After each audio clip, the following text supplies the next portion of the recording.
नमस्कार दोस्तों, आज की अपनी हरियाणा जीके की क्लास में हम हरियाणा के 5वें मुख्यमंत्री चौधरी देवीलाल जी के बारे में बात करेंगे। तो चौधरी देवीलाल जी का पूरा नाम जो है वो चौधरी देवीलाल सिहाग नाम थे। इनके जन्म की बात करें तो 25 सितंबर 1914 को सिरसा जिले के गांव तेजाखेड़ा में इनका जन्म हुआ था। ये 2 बार हरियाणा राज्य के मुख्यमंत्री बने। प्रथम बार की बात करें तो 21 जून 1977 से 28 जून 1979 तक ये हरियाणा राज्य के प्रथम बार मुख्यमंत्री बने थे। उस समय ये भट्टू कला विधानसभा क्षेत्र से विधायक थे। तो कई बार पेपर में ये बातें भी हमसे पूछ ली जाती हैं कि कौन सा मुख्यमंत्री अपने किस कार्यकाल में किस क्षेत्र से विधायक था, तो इन बातों को भी हमें ध्यान रखना है। जो दूसरा इनका कार्यकाल है वो 17 जुलाई 1987 से 2 दिसंबर 1989 तक था। उस कार्यकाल में ये महम विधानसभा क्षेत्र से विधायक थे। देवीलाल जी की बात करें तो ये 1952 में, 1957 तथा 1962 में पंजाब विधानसभा के सदस्य भी रह चुके हैं।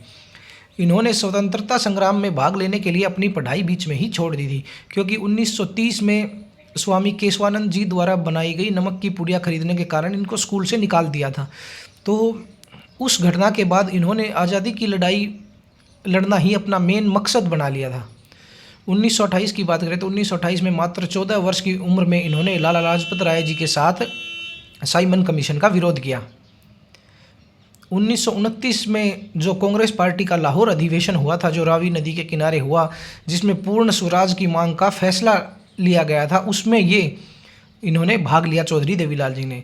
1930 की बात करें तो 1930 के नमक सत्याग्रह में भाग लेने के कारण इनको हिसार जेल में डाल दिया गया और बाद में इनको बोस्टल जेल लाहौर में भेज दिया गया। बोस्टल के बारे में ये एक संस्था थी, इसके बारे में हम नेशनल जीके में बात करेंगे। और गांधी इरविन जो समझौता हुआ उसके तहत 5 मार्च 1931 को इनको कैद से रिहा किया गया।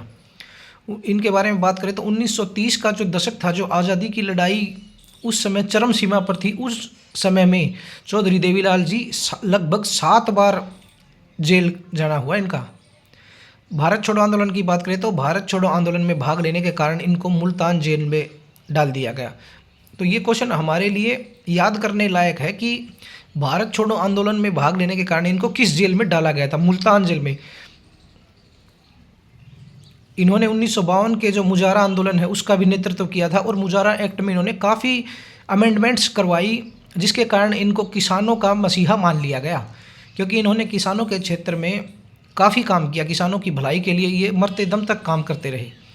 आपातकाल की बात करें तो आपातकाल के समय इन्हें मोरारजी देसाई के साथ सोहना गुरुग्राम में नज़रबंद भी किया गया।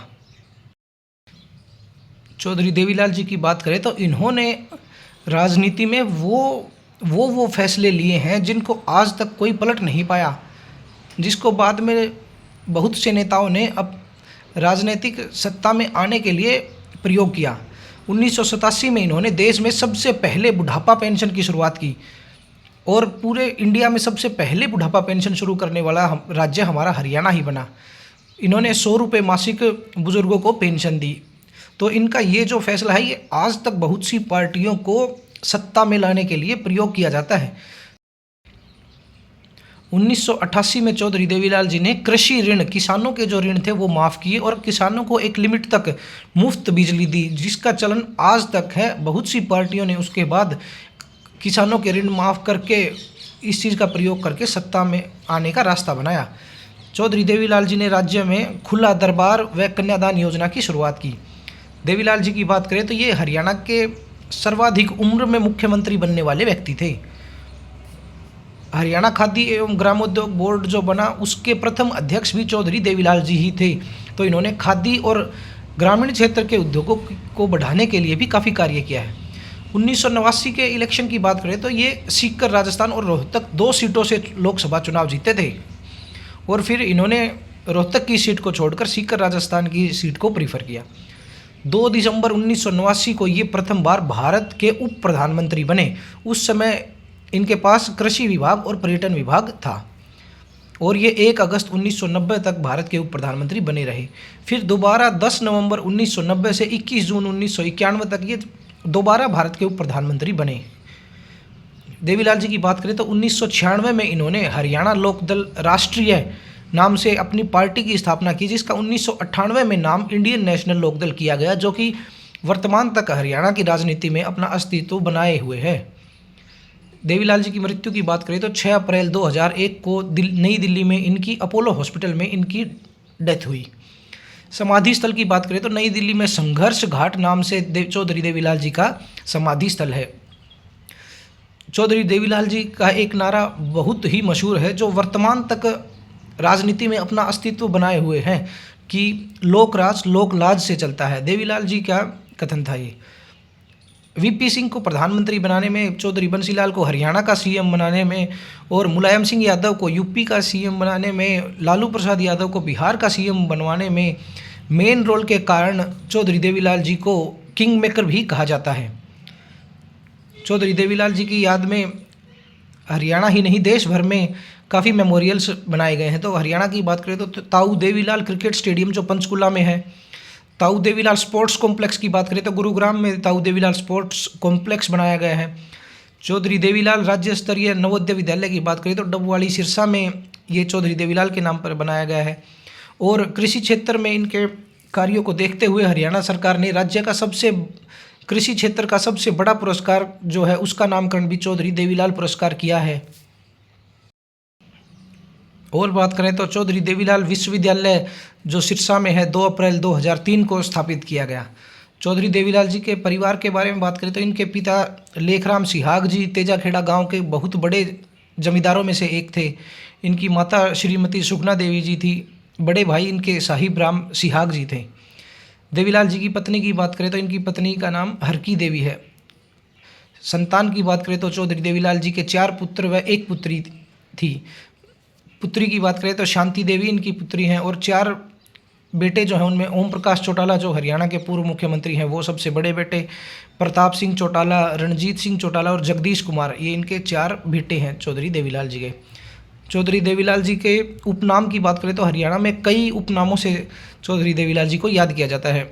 इन्हें किसानों का मसीहा कहा जाता है, राजनीति के भीष्म पितामह भी इन्हें कहा जाता है, ताऊ के नाम से भी इनको याद किया जाता है, जननायक भी इनको कहा जाता है, हरियाणा के जन्मदाता भी इनको कहा जाता है, किंग मेकर भी चौधरी देवीलाल जी को कहा जाता है, शेर ए हरियाणा भी चौधरी देवीलाल जी को कहा जाता है और हरियाणा के निर्माता भी इनको कहा जाता है।